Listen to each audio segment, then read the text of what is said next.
سے سن لو مسلمانوں، اگر تمہارے گھر میں یہ فرق ہے کہ تمہارا برتن اور ہے، تمہارے مزدور کا برتن اور ہے، تو تمہیں محمد رسول اللہ کے دین کو پڑھنا ہے دوبارہ سے، کیونکہ میرے نبی علیہ السلام نے فرمایا تمام انسانوں کا جھوٹا پاک ہے، ہم تمام کے ساتھ ہاتھ ملانے کے لیے آئے، ہم تمام کے ساتھ بغل گیر ہونے کے لیے آئے، ہم تمام لوگوں کے کندھے سے کندھا ملا کے کھڑے ہونے کے لیے آئے، ہم تمام روتوں کو ہنسانے کے لیے آئے، ہم تمام زخموں پر مرہم لگانے کے لیے آئے۔ محمد رسول اللہ نے ہم پر یہ ذمہ داری عائد کی ہے کہ ہم اقوام عالم کے درمیان محبت کے علم بردار بن کر کھڑے رہیں گے۔ اگر تمہارے دل کے اندر مذہب کو لے کے بھی تھوڑی سی نفرت ہے کہ میں بہت اعلیٰ ہوں اور دوسرا بندہ بہت مجھ سے کمتر ہے، تو ہم کو ایک دفعہ پھر نبی علیہ السلام کے دین کو پڑھنے کی ضرورت ہے۔ اللہ اکبر۔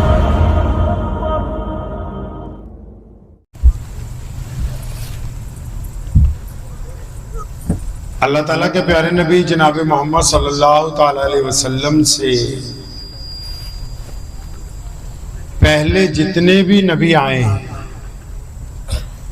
آپ صلی اللہ علیہ وسلم سے پہلے جتنے بھی نبی آئے ہیں، آدم علیہ السلام سے لے کے ابراہیم علیہ السلام تک، اور پھر ابراہیم علیہ السلام سے نبی علیہ السلام تک، سب نے کہا اللہ، ارے بولو بھائی، ایک ہے۔ ابھی وہ ہمارے جو شاعر تھے، کیا نام ہے، زبیر بھائی کہہ رہے تھے آپ لوگ بولے، آپ بولے نہیں رہے تھے۔ اب آپ لوگ ہمارے ساتھ بھی نہیں بولیں گے تو پھر بات نہیں ہوگی، کیونکہ ہم بیان کرنے نہیں آئے ہیں، آپ سے باتیں کرنے کے لیے آئے۔ مولانا راغب صاحب کھینچ کھاچ کے لے آئے اتنی دور، اور جب آئی گئے تو کچھ باتیں ہو جائیں انشاءاللہ۔ تو تمام نبیوں نے کہا خدا، زور سے خدا، ابھی بھی آواز نہیں ہے، خدا۔ ہاں، دنیا کے تمام مذاہب نے بھی کہا، سب پڑھے لکھے لوگ اس بات کا پیغام دیتے ہیں کہ خدا ایک ہے۔ ہمارے نبی محمد علیہ السلام جب آئے، انہوں نے اس سے بھی اگلے جملے کو مکمل فرمایا۔ کس جملے کو مکمل کیا؟ بھئی یہ تو پتہ ہے بھی ایشور ایک ہے، خدا ایک ہے، رب ایک ہے، پالنہار ایک ہے جس نے ہم سب کو پیدا کیا۔ تو جب ہمارے نبی محمد صلی اللہ علیہ وسلم مکہ المکرمہ میں مبعوث ہوئے تھے، اور جب ہم سب کی ماں امی خدیجۃ الکبریٰ رضی اللہ تعالیٰ عنہ ان پر ایمان لائیں، اور جب ان کے دوست جو سب سے بڑے مسلمان ہیں، پتہ ہے نا کون سب سے بڑا مسلمان کون ہے بھائی؟ کون ہے بھائی؟ ابو بکر ہیں۔ کون ہے؟ زور سے، کون ہے سب سے بڑا مسلمان؟ ابو بکر ہیں۔ جب وہ ایمان لائے، سیدنا عمر بن خطاب آئے، بڑے بڑے لوگ ایمان لائے، تو سب نے پوچھا یا رسول اللہ صلی اللہ علیہ وسلم، آپ کے اللہ کو بھی ہم نے رب مانا، یعنی آپ نے نشاندہی کی کہ خدا ایک ہے، ہم نے بھی کہا خدا ایک ہے، آپ کو اللہ کا آخری نبی مانا، یہ دو باتیں تو مکمل ہو گئیں، اب آپ ہم سے چاہتے کیا ہیں؟ آپ کے دین کا مقصد کیا ہے؟ آپ جس مذہب کو لے کے آئے ہیں وہ انسانوں کے درمیان کیا سندیش کیا دینا چاہتا ہے؟ تو آپ سب تو ماشاءاللہ مدھیہ پردیش کے پڑھے لکھے مسلمان ہیں، ماشاءاللہ فتویٰ دینے میں بھی ماہر ہیں، ماشاءاللہ ایک دوسرے کے اوپر، اور مسلک کھیلنے میں بھی ماشاءاللہ کافی رغبت آگے تک لے گئے الحمدللہ، تفرقہ بازی کے اندر بھی، برادری واد میں بھی۔ تو ظاہر سی بات ہے کہ آپ کو یہ چھوٹی سی بات پتہ ہوگی کہ اسلام کا جو سندیش ہے وہ کیا ہے۔ پتہ ہے نا؟ پتہ ہے کہ نہیں؟ ہاں یا نہ میں جواب دیجئے بھائی، پتہ ہے کہ نہیں پتہ؟ اچھا، کوئی ہمارا غیر مسلم بھائی بہن وہ ہم سے پوچھے کہ عبد الرحمن بھائی، آج کل ذرا بہت ماحول ایسا ہے، میں آپ سے پوچھنا چاہتا ہوں بھی اسلام کا سندیش کیا ہے، آپ کا مذہب کیا کہتا ہے؟ تو آپ کیا کہیں گے کہ نماز پڑھنا اسلام ہے، روزہ رکھنا اسلام ہے، حج کرنا اسلام ہے، زکوٰۃ دینا اسلام کا نام ہے۔ کبھی آپ نے اس طرح دین کو سوچا ہے؟ کہ جو لوگ دین کے متعلق غلط فہمی میں آ گئے، جن کو غلط فہمی ہو گئی سوشل میڈیا کے ذریعے، واٹس ایپ کے ذریعے، عام جو سوشل سائٹس ہیں ان کے ذریعے، جو آج کل کے جو پروفیسر بنے ڈپلیکیٹ، جو صبح شام صرف پڑھی الٹی سیدھی باتیں رہے ہیں، اگر وہ آپ سے کبھی کوئی بات پوچھ لیں کہ آپ کے مذہب نے کیا بات کہی ہے تمام انسانوں کے لیے، تو آپ کیا گفتگو کا جواب دیں گے؟ یہ تو ہم سب جانتے ہیں ویسے کہ پاجامہ اگر ٹخنوں سے اونچا کر لے تو کہاں جائیں گے بھائی؟ ارے بولو تو صحیح زور سے.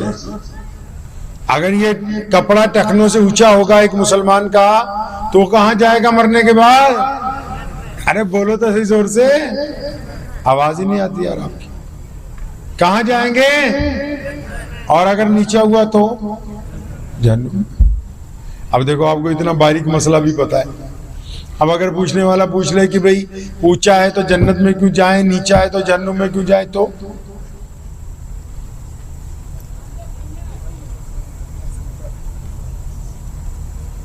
پھر تو بات وہیں ختم ہو گئی.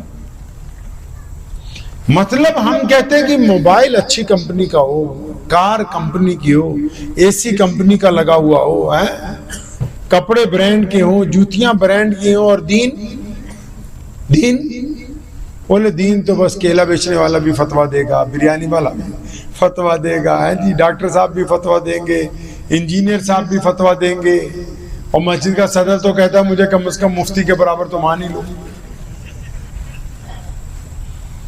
جبکہ دین کو سمجھانے کے لیے برانڈ والے لوگ موجود ہیں، علماء ہمارے پاس ہیں، مفتیان کرام ہیں، شیخ الحدیث ہیں، بڑے اچھے لوگ موجود ہیں، لیکن نہیں، ہم نے سمجھا کہ نہیں، ہم سے زیادہ دین کون جانتا ہے. اور یہی وجہ ہے کہ دین کی جو بنیادی باتیں ہیں، جو بنیادی باتیں ہیں وہ ہمارے پاس نہیں ہے.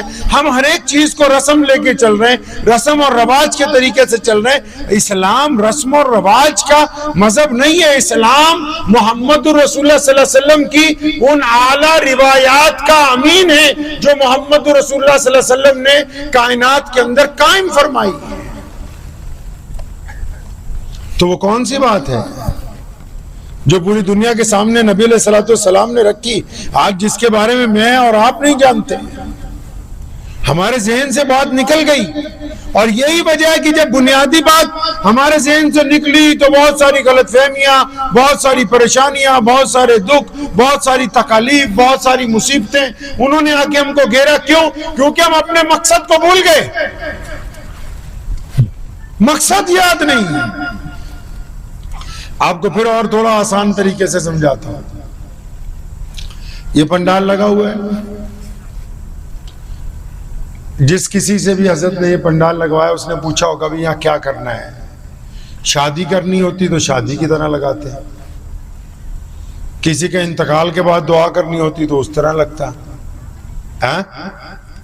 جلسہ کرنا ہے تو جلسے کی طرح لگاتے ہیں. وہ مقصد پوچھتا کہ آپ نے کرنا کیا ہے. پھر یہ جو قالین ہیں، یہ لاؤڈ اسپیکر ہے، یہ لائٹیں ہیں، یہ اس جلسے کا مقصد نہیں ہے. یہ ساری چیزیں اس جلسے کا مقصد نہیں ہے. یہ ضرورتیں ہیں. یہ مائک ضرورت ہے، یہ بجلی ضرورت ہے، یہ قالین ضرورت تھے ہماری، یہ اسٹیج ہماری ضرورت تھی. اب ضرورت اگر نہیں ہوتی تو ہم مقصد تک پہنچ سکتے؟ میں اور آپ آتے یہاں کچھ انتظام ہی نہ ہوتا تو ہم مقصد تک پہنچتے بھائی؟ نہیں پہنچتے. اس کا مطلب پتہ لگا کہ ضرورت نہایت قیمتی چیز ہے، لیکن ضرورت مقصد نہیں ہے. نماز دین کا حصہ ہے، اس سے انکار کفر ہے، لیکن وہ اسلام کی ضرورت ہے. روزہ ہماری ضرورت ہے، حج ہماری ضرورت ہے، زکوٰۃ ہماری ضرورت ہے، لیکن یہ تمام ضرورتیں بنائی کیوں گئی ہیں؟ ان ضرورتوں کو بنانے کا مقصد کیا ہے؟ اللہ کے نبی علیہ الصلوۃ والسلام نے یہ سب کچھ مسلمانوں کو عطا کیوں فرمایا ہے؟ اب جب یہی پتہ نہیں ہے تو پھر تو معاملہ چوپٹ ہی ہے سارا. کیوں جی؟ مولوی کیوں بار بار کہتے ہیں مدرسے کھولو مدرسے کھولو؟ کیوں؟ تاکہ وہ یہ چاہتے ہیں کہ آپ کے آنے والی نسلوں میں دین باقی رہے. وہ دین کو اس لیے باقی رکھنا چاہتے ہیں تاکہ ایک خوبصورت سماجک ویوستھا قائم رہے. وہ سماجک ویوستھا اس لیے بنانا چاہتے ہیں تاکہ آپس میں ایک دوسرے کے ساتھ آپ کا محبت کا تعلق جو ہے وہ قائم رہے. اب بات کہاں چل رہی تھی, پہنچے ہم کہاں ہوئے. اب دیکھو سارے بڑے بڑے لوگ بیٹھے ہیں, ذمہ دار بیٹھے ہیں. آپ سے اگر میں یہی پوچھ لوں کہ ہم نماز کیوں پڑھتے ہیں, تو نماز کیوں پڑھتے ہیں؟ اب آدھے لوگ سوچیں گے اللہ کا حکم ہے, کوئی کہے گا حضور صلی اللہ علیہ وسلم کی آنکھوں کی ٹھنڈک ہے, کوئی کہے گا فرض ہے. لیکن کبھی ہم نے اپنے علماء سے بھی جا کے پوچھا کہ نماز کیوں پڑھتے ہیں؟ نہیں, ہم دین کو آج کل اس انداز سے نہیں سمجھ رہے. ہم تو ایک دوسرے کے اوپر فتویٰ دیتے ہیں کہ فلاں بندہ اسلام سے باہر, فلاں اسلام سے اندر. اگر کسی کے جنازے میں بھی جاتے ہیں تو آدھے جو جنازے میں شامل ہیں وہی جاتے جاتے بتا دیتے ہیں یہ جہنم میں جا رہا ہے کہ جنت میں جا رہا ہے. ہم دین سے دور ہو گئے ہیں بہت زیادہ. اب میں آپ کو اس مقصد کی طرف لانا چاہتا ہوں جس پہ میری گفتگو ہے. ہمارے ہاں پنجابی میں اسی انہوں کہنے ہیں پھپھڑ, سمجھتے ہو پھپھو کے آدمی کو؟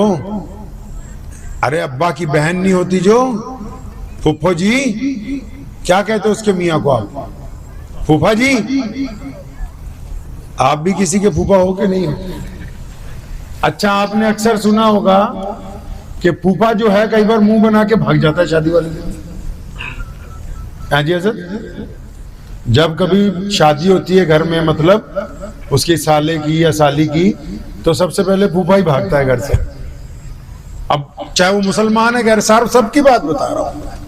اب پھوپھا جی بھاگ جاتے ہیں گھر سے. اب پوچھتے ہیں, جب پھوپھا اپنے گھر پہنچ جاتا ہے تو اس کی ماں پوچھتی ہے کہ بیٹا آپ بھاگ کے کیوں آ گئے؟ آپ کے تو وہاں آپ کی بیوی کے بھائی کی شادی تھی, اس کی بہن کی شادی تھی.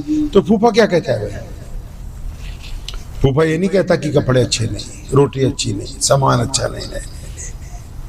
پھوپھا کہتا ہے ماں میرے سسر نے اور میرے جو وہاں سسرال والے ہیں انہوں نے میری عزت نہیں کی. یہی مسئلہ ہے نا جی. پیارے محمد صلی اللہ علیہ وسلم جب دنیا میں آئے, ان سے پہلے جتنے لوگ آئے اور اب بھی جو بڑے لوگ ہیں انہوں نے ایک ہی بات دنیا کو کہی, روٹی کپڑا اور مکان.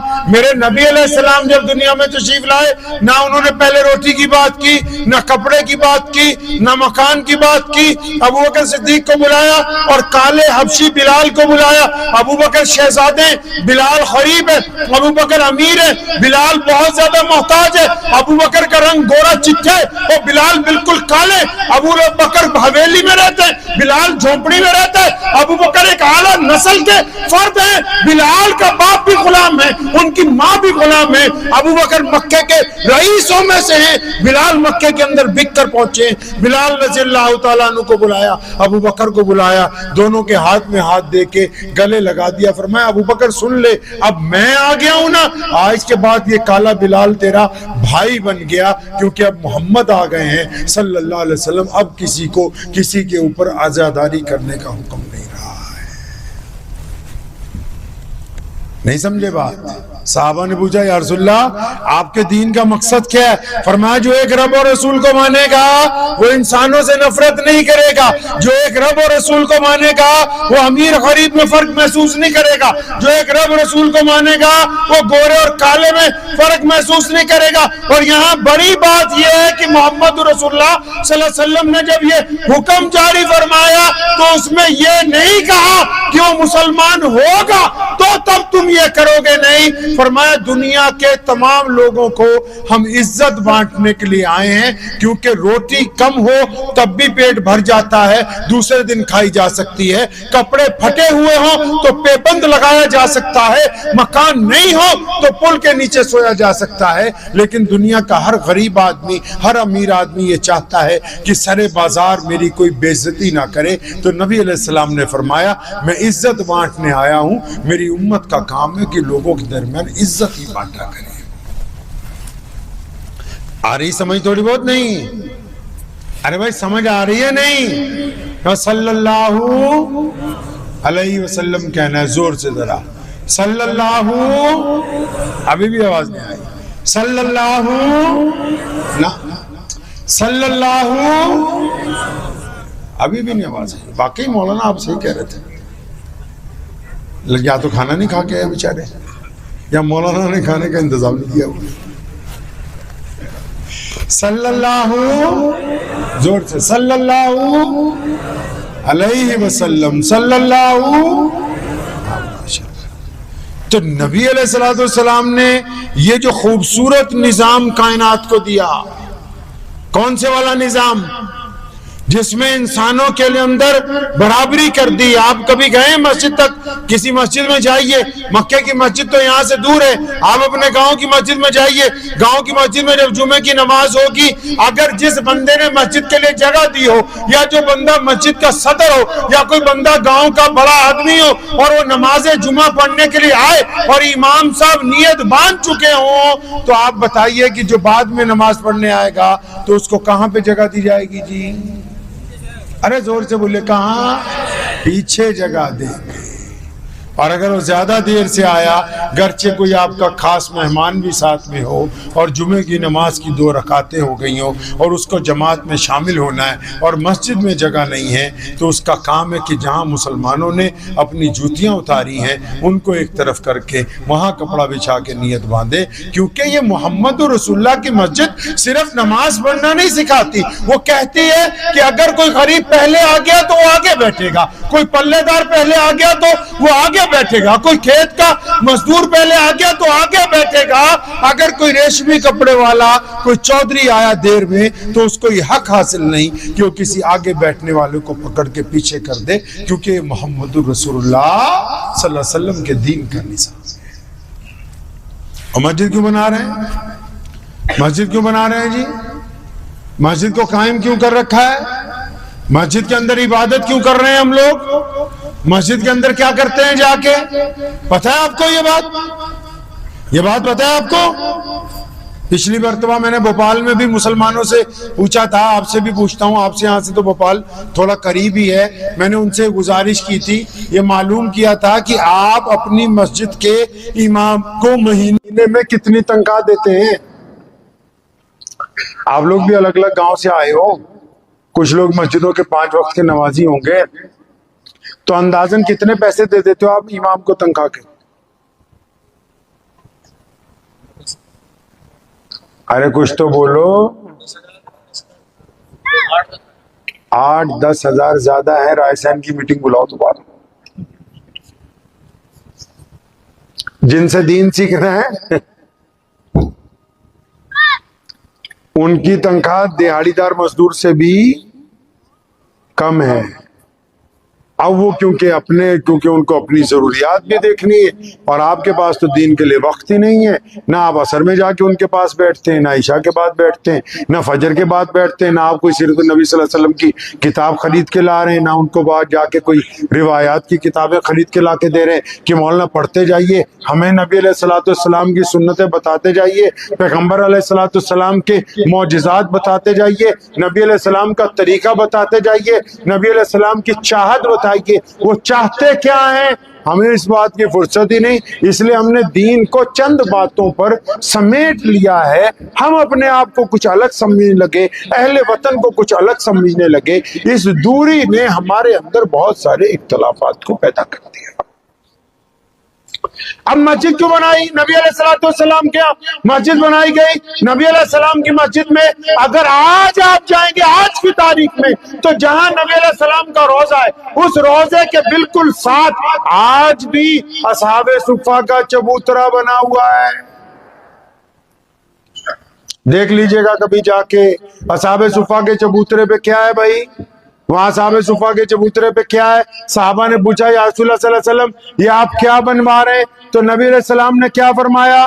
یہ اصحاب صفہ کا چبوترا ہے. یا رسول اللہ یہ صفہ کون ہوں گے؟ فرمایا جو غریب ہیں، جو مسکین ہیں، جو اپاہج ہیں، جو لاچار ہیں، جن کے سر پر چھت نہیں ہے، جن کو کوئی پوچھتا نہیں، جن کو گھروں سے نکال دیا گیا، جو اندھے ہیں، جو ذہنی طور پر بیمار ہیں. یا رسول اللہ ان کا کیا کریں گے؟ فرمایا ان کو ہم اپنے پاس رکھیں گے، پہلے ان کو کھانا کھلایا کریں گے، ہم بعد میں کھانا کھایا کریں گے۔ اب محمد رسول اللہ کی مسجد میں جو اصحاب صفہ کا چبوترا ہے وہ تو آج بھی موجود ہے۔ ان کی مسجد میں آپ کو بیٹھے ہوئے اگر تکلیف ہو جائے تو ڈاکٹر وہیں پر موجود ہوگا، دوائی دینے کے لیے مسجد میں آئے گا۔ وہاں اگر آپ کو کھانے کی ضرورت ہے تو وہاں پر کھانا آپ کے پاس پہنچایا جائے گا۔ وہاں اگر آپ نماز کے علاوہ آرام کرنا چاہتے ہیں تو آپ کو کوئی ٹوکے گا نہیں۔ لیکن کیا ہماری مسجد میں بھی کچھ ایسا ہے؟ ہماری مسجد میں بھی کچھ ایسا ہے؟ ہم نے بھی کیا دین کو اس طرح سمجھا جس طرح محمد رسول اللہ صلی اللہ علیہ وسلم سمجھانا چاہ رہے ہیں؟ ہم کون سے دین کی پیروی کرنے لگے؟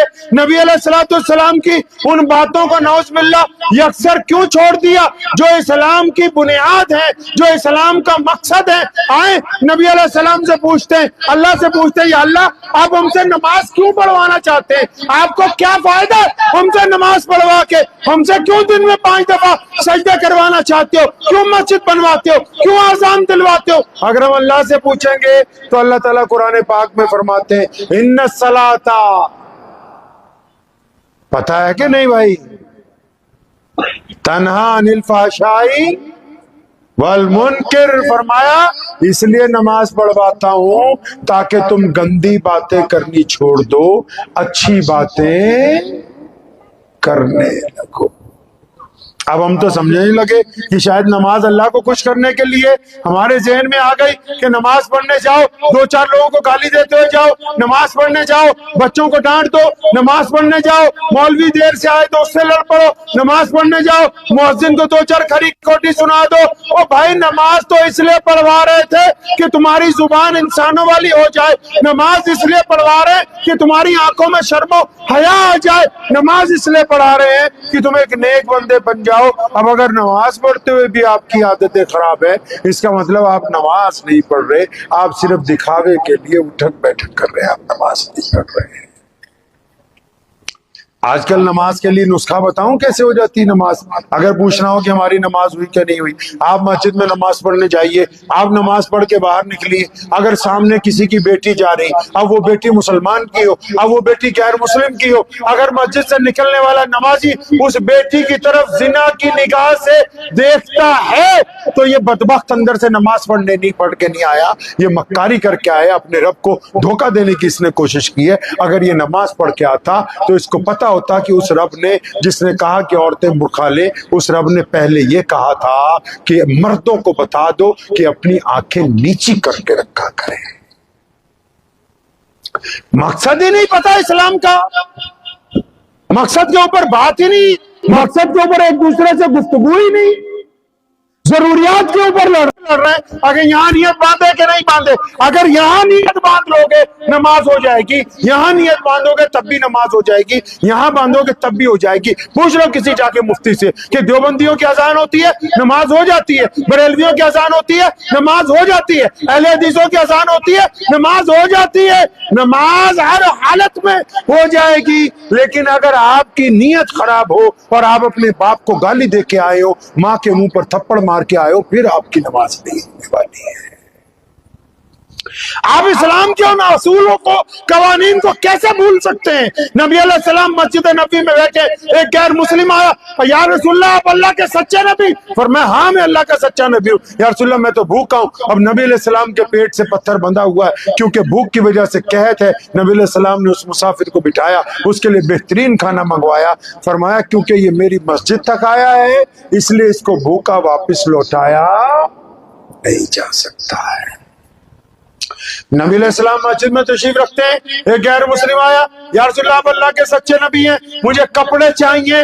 نبی علیہ السلام نے اس کو بہترین لباس عطا فرمایا۔ ایک بوڑھیا آئی، یا رسول اللہ میں مسافر ہوں، مجھے سواری چاہیے۔ اللہ کے نبی اس کو سواری دیتے ہیں، اور جب شام کو جب رات کو کھانا کھانے کے لیے اپنے کمرے میں جاتے ہیں، اپنے اجرے میں جاتے ہیں، بلال کو کہتے ہیں بلال ذرا سامنے والوں سے پوچھ کے آؤ ان کے گھر میں کھانا بنا ہے۔ انس کو بلاتے ہیں، انس دوڑ کے جاؤ دائیں طرف والوں کو دیکھو انہوں نے کھانا کھایا؟ ابو ہریرہ کو کہتے ہیں کہ بائیں طرف والوں کو دیکھ کے آؤ کہ انہوں نے کھانا کھایا. جب تک سب کی رپورٹ نہیں آ جاتی یا رسول اللہ ہر گھر میں کھانا پکا ہے وہ کھا رہے ہیں تو نبی علیہ السلام کھانا کھاتے ہیں. یہ مسجد کا کون سا پردھان ہے جس کو یہی پتا نہیں کہ محلے میں بیوائیں کتنی ہیں, محلے میں یتیم کتنے, محلے میں مسکین کتنے, اب وہ مسلمان ہے یا غیر مسلم ہے؟ اگر اس مسجد کے ذمہ دار کو یہ پتہ ہی نہیں ہے کہ محلے میں ضرورت مند لوگ کتنے ہیں تو پھر یہ مسجد میں پردھانگی کا حقدار نہیں, اس کو کوئی حق نہیں کہ امامت کے مصلی کے اوپر کھڑا ہو, کیونکہ محمد رسول اللہ کے قوانین کے اوپر پورا دین کرتا ہے. کبھی قرآن نہیں پڑھا؟ قرآن نے کہا رأیت الذی یکذب بالدین. بیٹھے سارے مولوی جا کے ترجمہ پڑھ لینا گھر پہ رات کو. فذالک الذی یدعو الیتیم. بلے شاہ رحمت اللہ علیہ نے اس کا پنجابی میں ترجمہ کیا ہے, فرمایا نماز پڑھی تے نیاز نہ دیتی, تیریاں کس کم پڑھیاں نمازاں. فرمایا صرف نماز ہی پڑھتا رہتا ہے, یتیم کے منہ میں تو لقمہ نہیں ڈالتا, تو تیری نماز برباد کر دی گئی. جا کے پڑھ لینا آج رات کو قرآن پاک اٹھا کے اس آیت کا ترجمہ. فرمایا صرف نماز ہی پڑھتا ہے نا, صرف سجدہ ہی کرتا ہے, یتیم کے منہ میں لقمہ تو نہیں ڈالتا, بیوہ کے گھر میں کھانا تو نہیں پہنچاتا, مسکین کی ضرورت تو نہیں ہے یہ بندہ پوری کر رہا ہے, صرف نماز پڑھتا ہے. فرمایا اس کی نماز برباد کر دی گئی. اس کو بتا دو کہ تمہاری نماز نہیں ہوتی, کیونکہ تم اگر کوئی پڑوسی تم سے کچھ برتن بھی ادھار مانگتا ہے, کچھ کھانے پینے کی چیزیں بھی ادھار مانگتا ہے, جب اس کو دینے سے انکار کرتے ہو تو تمہاری نماز ہوگی کیسے بھائی؟ نبی علیہ السلام نے نہیں فرمایا. فرمایا بندہ مسلمان نہیں. یا رسول اللہ کون؟ فرمایا ایمان والا نہیں. یا رسول اللہ کون؟ فرمایا بندہ چنگا ہی نہیں ہے. یا رسول اللہ کون؟ صحابہ گھبرا گئے. فرمایا جس سے اس کا پڑوسی ڈرتا ہو, جس کے اس سے پڑوسی کے ساتھ لڑائی رہتی ہو. اب پڑوسی تو مسلمان کا مسلمان نہیں ہوتا, ہندو کا ہندو نہیں ہوتا, سکھ کا سکھ نہیں ہوتا, دلت کا دلت نہیں ہوتا, جینی کا جینی نہیں ہوتا, بودھی کا بودھی نہیں ہوتا. پڑوسی تو کوئی بھی کسی کا ہو سکتا ہے. اگر آپ اپنے پڑوسی کے لیے ظالم ہیں, پھر آپ جتنی مرضی عبادت کرتے رہیں, اللہ کی نگاہ میں آپ ظالم ہی ہیں. دین کو سمجھنا ہے.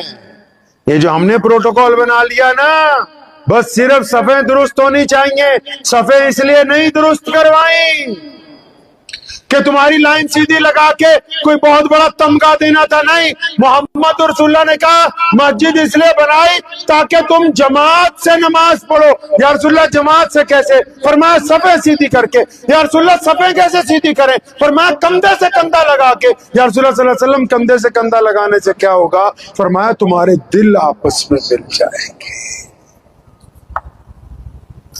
اب عبد الرحمن فجر میں نہیں آیا, زہر میں نہیں آیا, عصر میں نہیں آیا, مغرب میں نہیں آیا, اب عشاء میں اس کے ساتھی پوچھتے ہی نہیں کہ عبد الرحمن کہاں ہے, تو اس کا مطلب ان نمازیوں کے دل نہیں ملے ہوئے, صرف صفوں میں ہی کھڑے ہیں. یہ مسلمانوں کب پلٹو گے اپنے دین کی طرف؟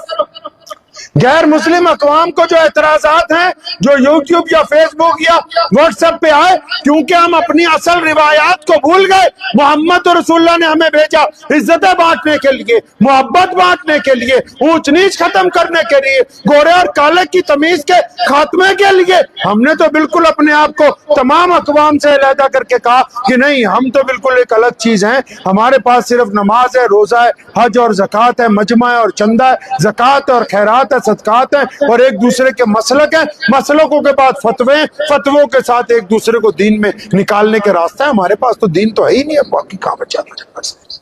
کبھی اطمینان سے آپ نے اسلام کی فوٹو دیکھی آپ نے اسلام کی بھائی؟ ارے کہہ دو نہیں دیکھی بھائی, زور سے کہہ دیجیے نہیں دیکھی, زور سے پھر کہہ دیجیے نہیں دیکھی. ہم ماشاءاللہ فتویٰ دینے میں تو ماہر ہیں سارے کے سارے, لیکن ہے دین کی ایک فوٹو ہے. جو ہمارے غیر مسلم بھائی بہن ہیں نا, وہ دین کو دیکھتے ہیں کس میں؟ کیونکہ عبد الرحمن ان کا پڑوسی ہے, کیونکہ محمد شفیع ان کے ساتھ اسکول میں پڑھتا ہے, کیونکہ محمد جنید ان کی دکان پہ کام کرتا ہے, کیونکہ وہ اشفاق بھائی کی فیکٹری میں وہ بھی لگے ہوئے ہیں, کیونکہ ان کے کاروبار کا سلسلہ ہے جنید بھائی کے ساتھ. وہ جانتے ہیں کہ اسلام کیسا مذہب ہے. کس کے ذریعے؟ کس کے ذریعے جانتے ہیں بھائی؟ اسلام کے ماننے والوں کے ذریعے. تو بس یہ جو اسلام کے ماننے والے ان کے ایک فوٹو کھینچو, آج رات کو اپنے بستر پر لیٹو, اپنی فوٹو دیکھو, اگر اس فوٹو میں کوئی زناکار ہے تو آپ اسلام کے مجرم ہیں, اس فوٹو میں کوئی ٹھگے تو آپ اسلام کے مجرم ہیں, اس فوٹو میں کوئی بے ایمان ہے تو آپ اسلام کے مجرم ہیں, اس فوٹو میں کوئی ریاکار ہے تو آپ اسلام کے مجرم ہیں, اس فوٹو میں اگر کوئی غیروں کی بہن بیٹیوں پر گندی نگاہ ڈالنے والا ہے تو آپ اسلام کے مجرم ہیں. کیونکہ اسلام صرف مولوی پروجیکٹ نہیں کرتے, ہر ایک بندہ اپنی جگہ محمد رسول اللہ صلی اللہ علیہ وسلم کے دین کا امین ہے. دین کو اس کی روایات کے مطابق سمجھنا ہوگا. روایات کے مطابق نبی علیہ السلام نے کیا فرما دیا؟ فرمایا میں آ گیا ہوں, میں برابری کے لیے آیا ہوں. ایک دن سیدنا سلمان فارسی رضی اللہ تعالیٰ نے, مفسرین نے لکھا ہے 100% مذاق میں انہوں نے سیدنا بلال رضی اللہ تعالیٰ کہا اوے کالی ماں کے بیٹے کیسے ہے تو؟ اب بلال کے دل کو لگ گئی, وہ دوڑے دوڑے گئے نبی علیہ السلام کے پاس, یا رسول اللہ سلمان نے مجھ کو کالی ماں کا بیٹا کہا ہے. نبی علیہ السلام نے سیدنا سلمان فارسی کو بلایا, چہیتے صحابی ہیں, بڑے پیارے صحابی ہیں. فرمایا سلمان بڑی زور سے ڈانٹا, فرمایا میرے آنے کے بعد بھی تو ایسی باتیں کرتا ہے؟ یعنی محمد صلی اللہ علیہ وسلم کے دنیا میں آنے کے بعد بھی تم ایسی باتیں کرتے ہو.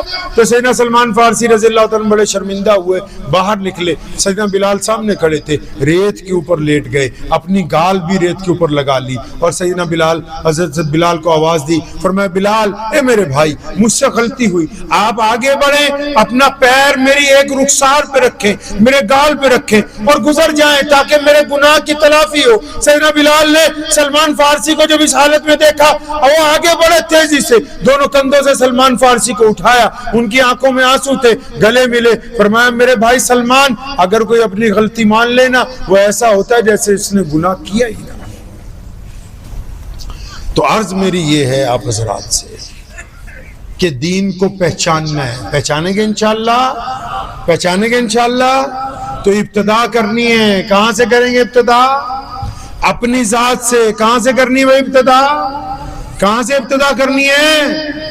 اپنی ذات سے. سن لو مسلمانوں, اگر تمہارے گھر میں یہ فرق ہے کہ تمہارا برتن اور ہے, تمہارے مزدور کا برتن اور ہے, تو تمہیں محمد رسول اللہ کے دین کو پڑھنا ہے دوبارہ سے. کیونکہ میرے نبی علیہ السلام نے فرمایا تمام انسانوں کا جھوٹا پاک ہے, ہم تمام کے ساتھ ہاتھ ملانے کے لیے آئے, ہم تمام کے ساتھ بغل گیر ہونے کے لیے آئے, ہم تمام لوگوں کے کندھے سے کندھا ملا کے کھڑے ہونے کے لیے آئے, ہم تمام روتوں کو ہنسانے کے لیے آئے, ہم تمام زخموں پر مرہم لگانے کے لیے آئے. محمد رسول اللہ نے ہم پر یہ ذمہ داری عائد کی ہے کہ ہم اقوام عالم کے درمیان محبت کے علم بردار بن کر کھڑے رہیں گے. اگر تمہارے دل کے اندر مذہب کو لے کے بھی تھوڑی سی نفرت ہے کہ میں بہت اعلیٰ ہوں اور دوسرا بندہ بہت مجھ سے کمتر ہے, تو ہم کو ایک دفعہ پھر نبی علیہ السلام کے دین کو پڑھنے کی ضرورت ہے.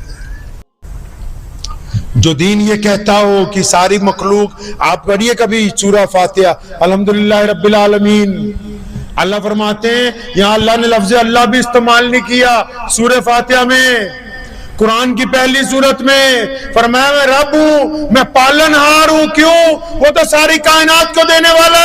ابراہیم علیہ السلام روزانہ کچھ لوگوں کو پکڑ کے لاتے ہیں دسترخوان پہ, کھاؤ میرے رب کے نام سے کھاؤ. ایک دن ایک بندے کو پکڑ کے لائے, فرمایا چل میرے رب کے نام سے کھا. میں تیرے رب کو نہیں مانتا.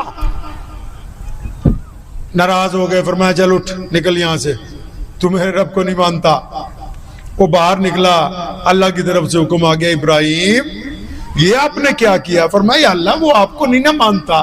فرمایا میں تو اس کو روزانہ کھانا دیتا ہوں, تو نے اس کو کیسے انکار کر دیا؟ بھاگے بھاگے پیچھے گئے, بھئی آ جا, میرا رب یہ کہتا ہے مانے کوئی نہ مانے, لیکن خدا کی جو ربوبیت ہے وہ پوری کائنات کے لیے یکساں طور کے اوپر رکھی گئی ہے. مجھے امید ہے کہ آپ کو یہ ویڈیو پسند آئی ہوگی. اگر پسند آئی ہو تو یہ آپ اپنے دوستوں کے ساتھ شیئر کریں اور اس چینل کو سبسکرائب ضرور کریں.